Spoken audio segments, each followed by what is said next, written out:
जुने केसरी व पांढरे राशन कार्ड कायमचे बंद होणार आहे.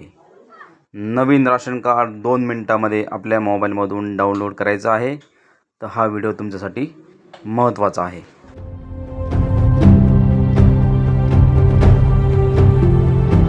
तुमच्या मोबाईलमध्ये मेरा राशन हे ॲप्लिकेशन डाउनलोड करून घ्या. प्ले स्टोरवरती हे ॲप्लिकेशन मिळून जाईल तुम्हाला. ते ॲप्लिकेशन घेतल्यानंतर इथे ओपन करायचं आहे. ओपन केल्यानंतर तुमच्या स्क्रीनवरती एक असा डिस्प्ले दिसेल.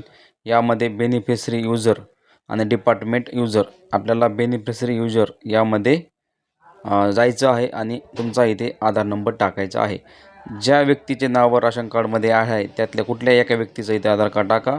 आधार नंबरला लिंक असलेल्या मोबाईलवरती OTP सेंड होईल. OTP आल्यानंतर इथे OTP टाकून घ्या आणि एमपिन क्रिएट करायचा असेल तरच करा, नाहीतर स्किप या बटनावरती क्लिक करा. जसं तुम्ही त्यावर क्लिक कराल तुमचं इथे राशन कार्ड दिसून जाईल. आणि मित्रांनो, राशन कार्ड असं दिसल्यानंतर तुम्हाला येथे हा जो बाण दिसत आहे यावरती क्लिक करायचं आहे. ह्या लोगोवरती क्लिक केल्यानंतर तुमचं राशन कार्ड मागून पुढून येथे तुम्हाला दिसून जाईल. यामध्ये किती व्यक्तीचे नाव आहेत हे सर्व काही माहिती तुम्हाला इथे दिसून जाईल.